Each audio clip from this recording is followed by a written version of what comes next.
ನಮಸ್ಕಾರ ವೀಕ್ಷಕರೇ. ಇವತ್ತಿನ ದಿನ ನಾವು ಇನ್ನೊಂದು ಸಸ್ಯ ಹೇಳಿದ್ದೆ ನಿಮಗೆ, ಭಾಳ ಅಪರೂಪದ ಸಸ್ಯ. ಹಲ್ಲುಗಳ ಆರೋಗ್ಯಕ್ಕೋಸ್ಕರ ನಿಮಗೆ ಒಂದು 3 ಗಿಡಗಳನ್ನು ನಿಮಗೆ ಆಲ್ರೆಡಿ ಪರಿಚಯಿಸಿದ್ದೀನಿ. ಸೊ ಅದ್ರ ಜೊತೆಗೆ ಈಗ ಇನ್ನೊಂದು ವಿಶೇಷ ನಿಮಗೆಲ್ಲರಿಗೂ ಗೊತ್ತಿರೋ ಅಂತ, ನೀವು ಈ ಮಿಸ್ವಾಕ್ ಟೂತ್ಪೇಸ್ಟನ್ನು ನೋಡಿದ್ರಲ್ಲ, ಆ ಮಿಸ್ವಾಕ್ ಟೂತ್ಪೇಸ್ಟ್ನಲ್ಲಿ ಬಳಸ್ತಕ್ಕಂಥ ಮಿಸ್ವಾಕ್ ಟ್ರೀ ಏನಿದೆಯಲ್ಲ, ಅದು ಮೂಲತಃ ನಮ್ಮ ಚಿತ್ರದುರ್ಗ, ಬಳ್ಳಾರಿ, ವಿಜಯನಗರ, ಸೊ ತುಮಕೂರು, ಹಿರಿಯೂರು, ಶಿರಾ, ಪಾವಗಡ ಈ ಬಯಲು ಪ್ರದೇಶಗಳಲ್ಲಿ ಬೆಳೀತಕ್ಕಂಥ ಮರ ಅದು ಮೂಲತಃ. ಬಟ್ ನಮಗೆ ಅದರದ್ದು ಪರಿಚಯ ಇಲ್ಲ, ಇದೇ ಮಿಸ್ವಾಕ್ ಅಂತ ನಮ್ಗೆ ಗೊತ್ತಿಲ್ಲ. ಸೊ ನೀವು ಆನ್ಲೈನಲ್ಲಿ ಒಂದು ಸರಿ ಚೆಕ್ ಮಾಡಿರಿ ನಾನು ತೋರಿಸ್ತಕ್ಕಂಥ ಗಿಡನ. ಸೊ ನಿಮ್ಗೆ ಗೊತ್ತಾಗುತ್ತೆ ಅದು ಮೂಲತಃ ಮಿಸ್ವಾಕ್ ನಮ್ಮ ಪ್ರದೇಶದ ಗಿಡ ಆಗಿರುತ್ತೆ. ಹಿಂದಿನ ಕಾಲದಲ್ಲಿ ನಮ್ಮ ಜನಗಳೆಲ್ಲ ಇದನ್ನು ಬಳಸಿದ್ದಾರೆ. ಸೊ ಈಗ ಬರ್ರಿ ಆ ಗಿಡನ ನೋಡೋಣ. ಸೊ ಅದು ಯಾವುದಪ್ಪ ಅಂದರೆ ಹಲ್ಲಿನ ಆರೋಗ್ಯಕ್ಕೆ ಬೇಕಾಗಿರ್ತಕ್ಕಂಥ ಮಿಸ್ವಾಕ್ ಮರ, ಅಥವಾ ಟೂತ್ಪೇಸ್ಟ್ ಟ್ರೀ ಅಂತ ಕರೀತಾರೆ, ಅಥವಾ ಮಿಸ್ವಾಕ್ ಟ್ರೀ ಅಂತ ಕರೀತಾರೆ, ಅಥವಾ ಇಂಡಿಯನ್ ಮಿಸ್ವಾಕ್ ಅಂತ ಕರೀತಾರೆ, ಅಥವಾ ಇಂಡಿಯನ್ ಬ್ರೆಸ್ಟ್ ಟ್ರೀ ಅಂತಲೂ ಕರೀತಾರೆ. ಬರ್ರಿ ನೋಡೋಣ. ಸೊ ಇಲ್ಲಿ ಕಾಣಿಸ್ತಾ ಇದೆಯಲ್ಲ, ಸೊ ಇದು ನಮ್ಮೂರಿನಲ್ಲಿ ತೆಗೆದಿರ್ತಕ್ಕಂಥದ್ದು. ಇದೇ ಮಿಸ್ವಾಕ್ ಅಂತ. ಸೊ ಇದು ಫ್ರೂಟ್ಸ್ ಬಿಟ್ಟಿಲ್ಲ, ಇದನ್ನ ಹಳ್ಳಿಗಳಲ್ಲಿ ಜುವ್ವೆ ಹಣ್ಣು ಅಂತಲೂ ಕರೀತಾರೆ. ಸಣ್ಣದಾಗಿರ್ತಕ್ಕಂಥ ವೆರಿ ಬ್ಯೂಟಿಫುಲ್ ಆಗಿರೋ ವೈಟ್ ಪಿಂಕ್ ಕಲರ್ಡ್ ಫ್ರೂಟ್ಸ್ ಬಿಡುತ್ತೆ.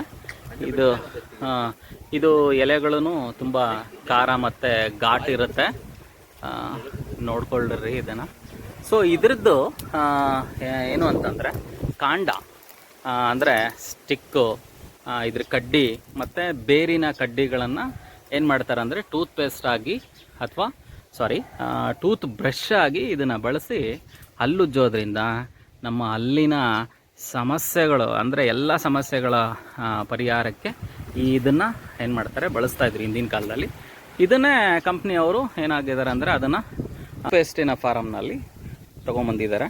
ಸೊ ಹಿಂದಿನ ಕಾಲದಲ್ಲಿ ನಾವೆಲ್ಲ ಏನು ಬೆಳೆಸ್ತಾ ಇದ್ವೋ ಅವೆಲ್ಲನೂ ಏನಾಗಿದೆ ಅಂದರೆ ಈಗ ಟೂತ್ಪೇಸ್ಟ್ನಲ್ಲಿ ಒಂದೊಂದು ಕಂಟೆಂಟ್ ಆಗಿ ನಾವು ಅದನ್ನು ಬಳಸ್ತಾ ಇದ್ದೀವಿ. ಎಕ್ಸಾಂಪಲ್ ಲವಂಗ ಆಗಿರ್ಬೋದು, ಸಾಲ್ಟ್ ಆಗಿರ್ಬೋದು, ಚಾರ್ಕೋಲ್ ಆಗಿರ್ಬೋದು, ಅವೆಲ್ಲನೂ ಏನಪ್ಪ ಅಂತಂದರೆ ನಾವೇನು ಹಿಂದೆ ಪ್ರಾಕ್ಟೀಸ್ ಮಾಡಿದ್ರೋ ಹಿಂದಿನ ಜನಗಳು, ಸೊ ಅದು ಈಗ ಏನಾಗಿದೆ ಅಂದರೆ ಇದರಲ್ಲೆಲ್ಲ ಬಂದಿದೆ. ಈಗ ಪೇಸ್ಟ್ ರೂಪದಲ್ಲಿ ಅಥವಾ ಪೇಸ್ಟ್ನಲ್ಲಿ ಅದರ ಕಂಟೆಂಟ್ ಬಂದಿದೆ. ಸೊ ದಿಸ್ ಈಸ್ ದ ಮಿಸ್ವಾಕ್ ಟ್ರೀ. ಇದರದ್ದು ಕೂಡ ನೋಡ್ರಿ ಇಲ್ಲಿದೆ. ಸೊ ಈ ಥರ ತುಂಬ ದೊಡ್ಡ ಮರನೂ ಆಗುತ್ತೆ ಇದು. ಸೊ ಅಂದರೆ ಭಾಳ ಟೈಮ್ ತಗೊಳುತ್ತೆ. ಸೊ ಲಾಂಗ್ ಡ್ಯೂರೇಷನ್ ಅಂದರೆ ಸ್ಲೋ ಗ್ರೋತ್ ಇರುತ್ತೆ. ಸೊ ಈ ಥರ ಇದು ವೆರಿ ಬ್ಯೂಟಿಫುಲ್ಲಾಗೆ ಚಿಕ್ಕದಾಗಿರ್ತಕ್ಕಂಥ ಫ್ರೂಟ್ಸ್ಗಳನ್ನು ಬಿಡುತ್ತೆ. ಸೊ ಈ ಥರ ಇದ್ರದ್ದು ಎಲೆನೋ ಅದನ್ನೆಲ್ಲ ಏನು ಯಾರೂ ಯೂಸ್ ಮಾಡಿಲ್ಲ ನಮ್ಮ ಭಾಗದಲ್ಲಿ.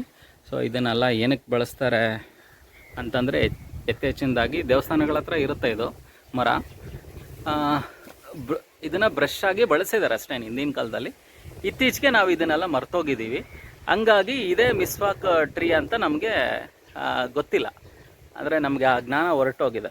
ಮತ್ತು ಇನ್ನೊಂದು ವಿಚಾರ ಏನಂದರೆ ಇದನ್ನು ನಾವು ಸೈಂಟಿಫಿಕ್ಕಾಗಿ ಸಾಲಡೋರಾ ಅಂತೇಳಿ ಸ್ಪೀಸಿಸ್ ಇದು, ಓಕೆನಾ. ನೀವು ಆನ್ಲೈನಲ್ಲಿ ಚೆಕ್ ಮಾಡಿರಿ. ಸೊ ಇದ್ರದ್ದು ಇಮೇಜಸ್ ಎಲ್ಲನೂ ಸಿಗುತ್ತೆ, ಆಗ ನಿಮ್ಗೆ ಗೊತ್ತಾಗುತ್ತೆ. ಸೊ ಇದಿಷ್ಟೂ ಒಂದು ಮಾಹಿತಿ, ಮಿಸ್ವಾಕ್ ಟ್ರೀನ ಒಂದು ಮಾಹಿತಿ ಇದು. ಧನ್ಯವಾದಗಳು ವೀಕ್ಷಕರೇ.